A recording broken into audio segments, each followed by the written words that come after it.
How's it going there, everyone? It's Mr. Zan over here bringing us a brand new One Piece chapter discussion.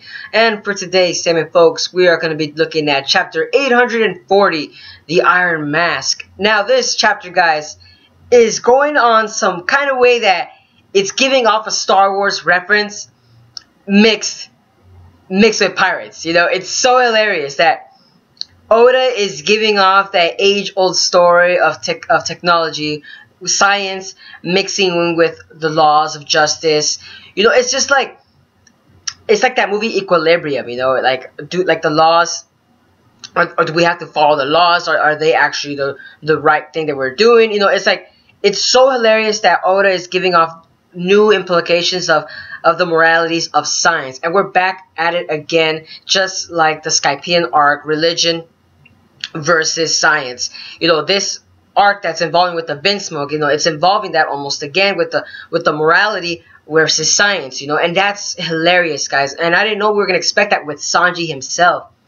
And it's hilarious because also we're also looking at the fact that the Vinsmokes, yes, guys, the Vinsmokes in this chapter, holy snap, guys, a world-breaking phenomenon has been. Dr. Vegapunk has been introduced again in this arc, by not him physically, but I'm more along the lines to say his involvement of what to do with the One Piece universe again, you know. Slowly after each and every arc, we're slowly getting involved with Dr. Vegapunk, and I feel like slowly we're actually getting teased and we're finally going to be introduced. I'm just hoping that in the next arc, or maybe in the future arcs that are happening, we actually get at least another look at Dr. Vegapunk. Or at least in the end of this arc, we actually get a look at Vegapunk and see as to what his thoughts are on the, I would say, at the World Summit. As to say, what's his thoughts on what's going on with the world. You know, Dr. Vegapunk is a very, very important figure in the whole entire One Piece universe. And I feel like this chapter, guys, holy snap, it's a world-breaking phenomenon. You know,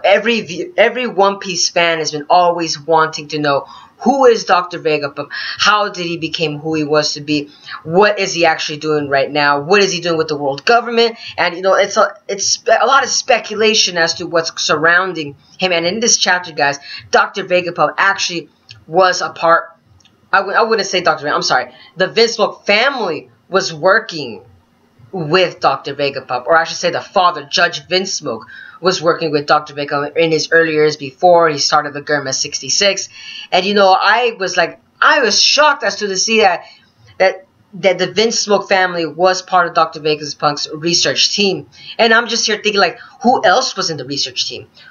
What did they accomplish that it made them so powerful? Because apparently the Vinsmoke family, they unlocked the secrets of life. And you know, it's so hilarious that Pluton, Uranus, you know, those three giant masses of I would say world destruction, like these I would say entities of destruction for the world government has sailed away. You know, that's in the Void Century and in the Poneglyphs. You know, it's all coming together, and you know, it's like slowly Oda's teasing us bit by bit with each and every story arc, and it's nerve-breaking because, you know, all viewers are like, we want to know more about what's going on with the Poneglyphs and all that stuff. So I'm just wondering, does what Judge Vinsmoke is doing, does that have to do also with the Poneglyphs themselves, guys? I was when we read this chapter, and when the brothers of Sanji, they were actually explaining to them that basically Judge Vinsmoke can create genetically modified humans, and it only takes about 20 days to create an average 20-year-old. And I'm here wondering, holy snap, is that one of the secrets of One Piece? Does that involve basically creating life? And Judge Vinsmoke found the blueprints towards that, and that's what the world government feared, because of the fact that he could basically create his own army of creating humans. And you know, of course, that's actually, you know, that's becoming like basically a tyrannical god in itself. You know, the viewers, like I said, you guys are gonna be amazed at this chapter, like at the way it's going, you know. And also we get a look at, I believe it was Niji's techniques at first hand, and we actually get to see Sanji actually pummel Niji in the face, because, you know, I would say Niji, like I would say, brutally damaged Cosette, the chef of the Vinsmoke family, down to a point. You know, in the previous chapter, Sanji was very irritated at the fact that, you know, that they actually do that. And the dialogue that involved with Yonji, Ichiji, and Niji, it was very powerful, because of the fact that they're so condescending they're so condescending that the way they talk to Sanji, oh, they like that one phrase that they were telling Sanji, oh, if we didn't know you loved her, we would have just beaten her black and blue all over her body just so you can at least have a good look at her. And I thought to myself, wow, these guys are that evil that they pity Sanji. They pity him. They pity Sanji so to the point that it's laughable at them that they don't even know what to do with Sanji. And it's so hilarious because we always admired Sanji. Many One Piece fans admire Sanji. This guy's a powerful pirate. He trained under Chef Zeph. And it just goes to wonder, like, holy snap, just how more powerful people we're gonna be meeting in future arcs and events. And the Vinsmoke family is of that, because in this chapter we're also involved with the Vinsmoke family and the past history of Sanji. Every chapter we're getting involved more and more of the history of Sanji. And Sanji's tragic past is more along the lines like a Chronos story. Sanji was basically abandoned by Judge Vinsmoke. And there's a specific reason because, basically Sanji was, they basically when, like I previously stated before, Judge Vinsmoke created genetically altered humans, and the five, Reggie, Ichiji, Niji, Yonji, and Sanji. They're basically the prime examples of the strongest genetically modified humans. And, out of all of them, Sanji became the regular human. In this chapter, it better explain that very well. They were going through tests. They were going through, like, hard trainings. Even Judge Vinsmoke was telling Sanji throughout the whole entire time that I'm not going to pity you. I just want you to work harder than the rest. I just want you to work harder because you're going to be a royal guard, a royal prince.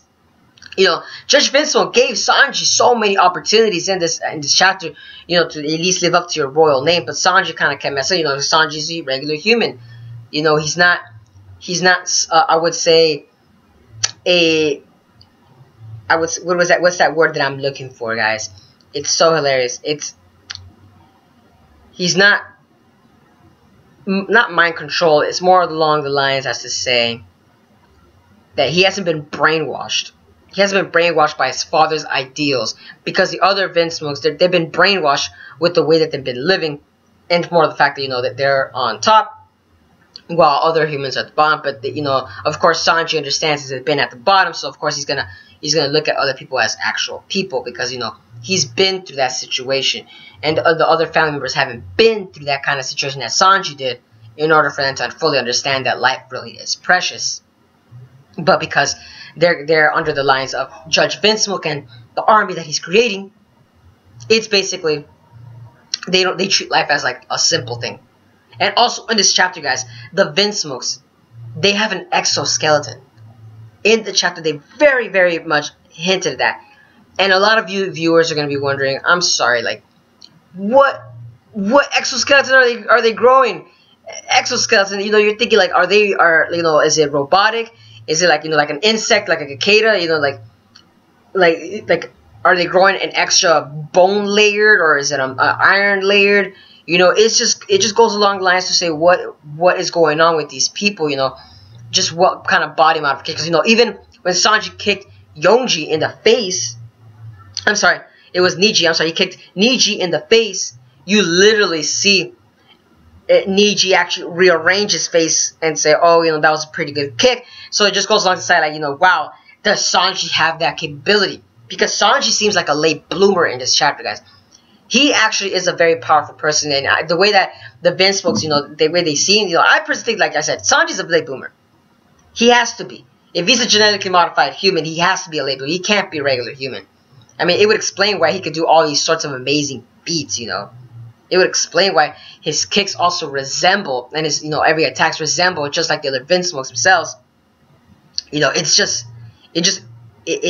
would make sense as to the way Sanji would have an extra exoskeleton. But then, if you kind of think about it, it wouldn't, because then he would fall under the line as a cyborg. So, not really. Because Frankie's the cyborg. So, no. So, Sanji has to be the human. So, Sanji has to be the regular human, of course. But he might have gained all those altercations, of the Vinsmokes, but he probably didn't gain that extra exoskeleton. But like I said, he could be a late bloomer for all we know right now, and they were speculating in this chapter. You know, and that in itself is a very important piece of information. And Reiji, guys. Ooh. Let's not forget about Reiji. It seems that we're slowly hinting that Reiji herself is a very important figure, guys. It doesn't seem like she's that completely evil. It's like she even explained in her chapter that, you know, I'm only laughing because I don't want my other brothers to beat me up and, you know, be on the same line. Like, basically, she doesn't want to be bullied with Sanji. You know, along the lines, it kind of makes, because I mean, they were their little kids. But I'm just wondering, Reggie could be a possible potential hero in this arc. Remember, Reggie was the one that put the handcuffs on Sanji, so maybe she might have swapped the handcuffs and that way, in case Sanji could actually escape. So Reggie could be a potential rescuee towards Sanji. You know, but there's a lot that we could speculate in this chapter, guys. And I'm just wondering, like, my God, just Oda, you know, you're growing back at it again with so many speculations. Like I said, a lot of One Piece theories out there. They're actually throwing more and more speculations with Dr. Vegapunk and the Vinsmokes family. You know, this chapter was very entertaining, guys. Very entertaining. It gave off that Star Wars vibe of the clone troopers. That's what it's basically giving, guys. And I'm just loving that. I am loving that. Oda, you're doing wonderful, Oda. Doing wonderful. But like I said, you know, this chapter, it brings a lot of thoughts to itself. And we're getting involved more and more with the poneglyphs bit by bit by bit. And that's what I'm loving about that. But, you know, and also in this chapter, we're involved that Judge Vinsmoke, it seems that he cares more about his political power than his sons. Because it seems like I feel like he might have, instead of banishing Sanji, I think he might have, instead of killing him, I feel like somebody might have rescued him. And that could have been Reggie too, guys. Because remember, Sanji was in the I believe the East Blue. He was in the East Blue Saga, so it just goes along to say, like, how did he get there? So maybe Reggie might help Sanji escape away from that family. Maybe it's more along the lines, let's just say it like that. And also, you gotta get that Iron Mask Duval reference in the chapter. It was so hilarious. You know, back when Sanji had his wanted poster, that's what basically, like, I guess Oda was trying to say, like, oh, you know, here's another hint at it, guys. It's hilarious, guys. This chapter was full of important information. You know, that every speck of it was just on point, guys. It was just on point. You know, it's a very tearful story with Sanji now. You know, like the way what Oda does with every character, he always gives a very tragic past with each and every character. And with Sanji, it seems that it's family. A family that deserted him, basically. That's what Sanji's family is all about. You know, a prince who has fallen off the throne. And I believe that Sanji's going to be a prince that's going to go back to the throne. That's the way I feel like Sanji's going to overtake that throne and take his rightful place as the Vinsmoke prince. That's going to be Sanji's army. That's the way I feel like it. Like Sanji himself, guys. The Swirly Hat crew is basically going to be a biologically engineered freaking army. That's what I'm hoping that's going to happen in future events after this arc is done. That's going to be the Swirly Hats, like, I believe, Straw Hat fleet coming together, guys. That would be intense. That would be intense, like I said. That would be intense. If the Straw Hats recruit the German 66, woo! That would be so interesting, guys. I would love to see what Oda's going to be doing with that.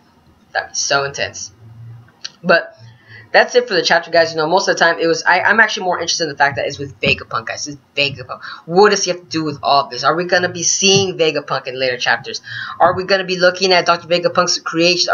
Is Judge Vinsmoke gonna give a glance at the past with Dr. Vegapunk with the research team? You know, that's what I'm actually hoping to see with the Vinsmoke family. Like I said, there's so much speculation to be going on with this chapter, and I am hoping that Oda gives us more and more insight on that.